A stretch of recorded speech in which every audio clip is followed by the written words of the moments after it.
Voltamos com a entrevista do dia com Denise Campos de Toledo. Nós vamos falar agora de política, agenda de reformas, renovação política, as eleições municipais que estão se aproximando. Eu converso com o Eduardo Ribeiro, que é empresário e presidente nacional do Partido Novo. Eduardo, boa noite. Boa noite, Denise. Muito obrigado pelo convite. É um prazer estar aqui. Bom, novo presidente do Novo, né? Você assumiu o cargo recentemente e já engata agora com as eleições municipais. Eu queria saber qual a sua expectativa em relação ao Novo. O Novo que tem procedimentos diferentes, inclusive para a escolha de quem será candidato. Eu queria saber em relação às prefeituras e em relação à candidatura de vereadores. Perfeito. Lá em 2016, nós participamos da nossa primeira eleição e disputamos em 5 capitais. E agora, em 2020, vamos disputar em 46 municípios, dos quais 30 terão candidaturas a majoritária, candidatura a prefeito. Nós estamos com uma expectativa muito grande, porque no momento temos 3 vereadores eleitos e a nossa expectativa, de fato, é crescer muito a expansão do partido, elegendo bancada de vereadores nessas cidades e também, inclusive, a expectativa de eleger alguns prefeitos e aumentar aí a nossa capilarização para as pessoas na ponta conhecerem um pouquinho mais sobre como é a atividade do Novo no Legislativo e no Executivo. Agora, Eduardo, houve uma certa frustração em relação ao resultado da participação do Novo nas últimas eleições presidenciais, né? Nós tínhamos a candidatura do Amoedo, né? E era um partido novo que também tinha algumas colocações de direita, de uma posição mais liberal em relação à economia, algumas coisas semelhantes ao que o candidato Bolsonaro também colocava, não é? E no final houve uma frustração em relação à expectativa que se tinha. O que você acha que aconteceu?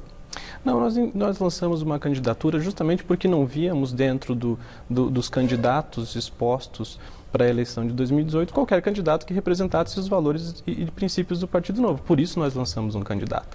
Tentamos até o fim colocar o João Amoedo no segundo turno. Evidentemente que a eleição acabou se polarizando de um jeito muito ruim. Tivemos um segundo turno entre Bolsonaro e Haddad, que longe de ser um bom segundo turno, mas, de qualquer forma, conseguimos eleger uma bancada de deputados federais, que são nossos 8 deputados federais hoje que nos representam na Câmara, que estão fazendo um excelente trabalho e também dando visibilidade para o partido e mostrando que é possível fazer diferente lá na Câmara Federal também.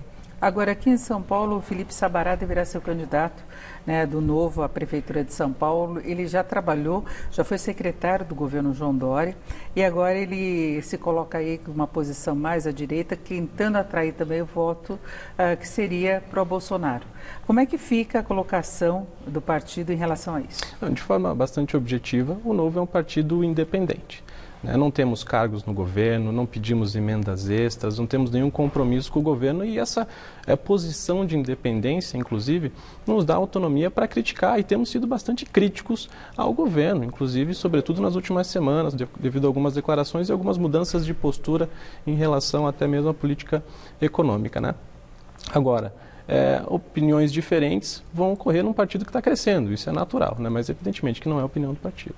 Agora, Felipe Sabará se desvinculou do governo Dória e entra como adversário mesmo do partido, que seria do PSDB, em relação às eleições. O Felipe Sabará, desculpa? Então, como é que vai ser a posição dele em relação ao governo do Estado de São Paulo, ele que já participou? Aí vai depender da candidatura dele, né? De acordo com a conjuntura que vai se desenhar. Ainda são muitos candidatos aqui em São Paulo, né? Não foram definidos todas as convenções, provavelmente vão se encerrar até a metade do mês, ou para a final da metade do mês.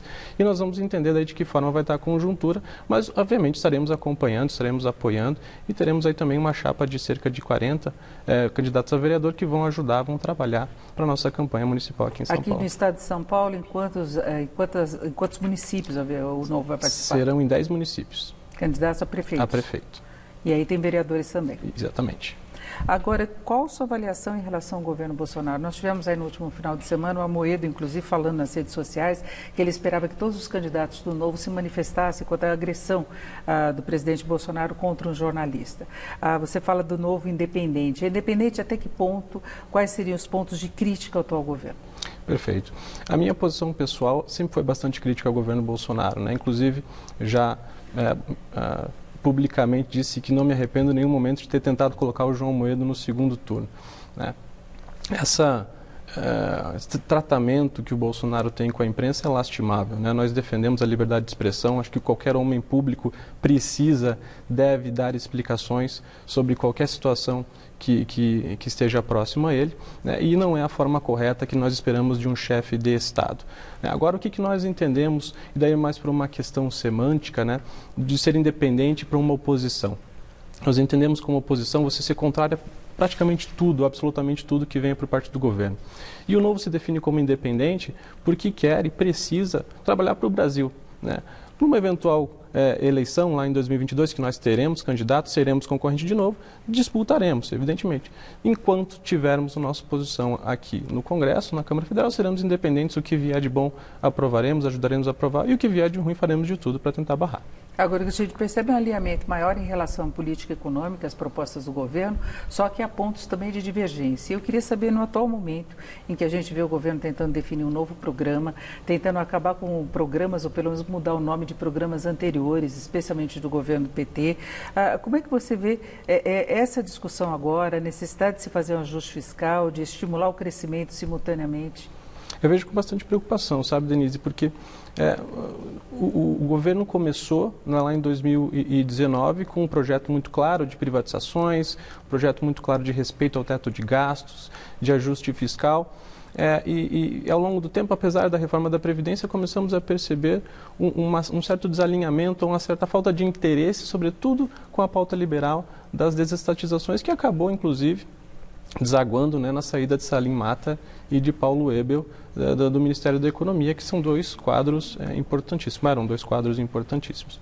Então isso começou a ligar um sinal de alerta. Poxa, será que realmente há um comprometimento com essa agenda liberal ou não? Somando-se a isso a situação que a pandemia trouxe de necessidade de aumento de gastos para proteger a renda das famílias, e que culminou num aumento de popularidade por parte do presidente, a preocupação que se tem, bom, será que se criou uma certa, vamos dizer assim, necessidade de se manter isso para se manter a popularidade? Isso passa a ser um problema, porque nós não temos espaço fiscal para isso. E juntando a isso tudo, inclusive, um grupo de ministros, sobretudo militares, que têm uma vocação maior para o desenvolvimentismo, para o aumento de gastos, temos bastante preocupação que pode vir aí para os próximos anos, justamente com esse programa que a gente ainda não sabe como é que vai ser, que é o Pro Brasil, que é muito parecido com o PAC do governo Lula e do governo Dilma, né? Agora, há uma unidade da bancada do Novo na Câmara, por exemplo, em relação a essas propostas que o governo já apresentou e deve apresentar?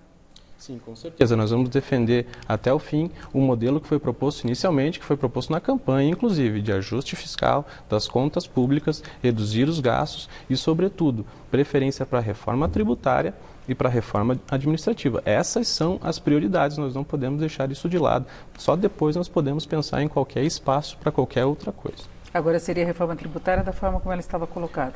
Da PEC 45, nós defendemos a PEC 45 do Bernardo App, que está na Câmara Federal. Seria isso daí, não endossando, por exemplo, a criação de um novo imposto sobre transações digitais? De forma alguma, somos completamente contrários. E em relação à privatização, depende muito de propostas do governo, né? Mas tem algumas coisas que o Congresso não consegue correr com independência, né? Exatamente, nós precisamos da iniciativa justamente do governo, mas também entendemos que há uma necessidade de convicção por parte do Congresso para aprovar, sobretudo, a privatização das grandes estatais, né? Não podemos nos contentar apenas com pequenas privatizações.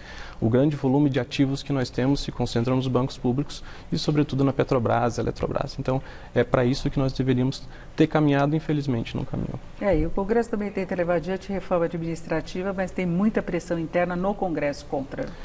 Exatamente, as corporações são muito fortes, tem um lobby muito forte, boa parte do Congresso representa, inclusive, setores muito fortes do funcionalismo público, então é uma reforma de difícil aprovação. Por isso precisa tanto da força de vontade, do poder, da popularidade dessas pessoas, dos líderes do país, para convencer, para articular e fazer essa reforma que é tão importante, porque senão, sem ela, dificilmente o Brasil vai conseguir passar aí para um patamar decente que nós esperamos que o nosso país esteja. E o Novo segue em linha com a proposta original que foi apresentada anteriormente pelo Novo mesmo, né? Exatamente. É isso, eu conversei aqui com o Eduardo Ribeiro, que é empresário e presidente nacional do Partido Novo. Eduardo, muito obrigada, uma boa noite. Eu que agradeço, boa noite. Vocês.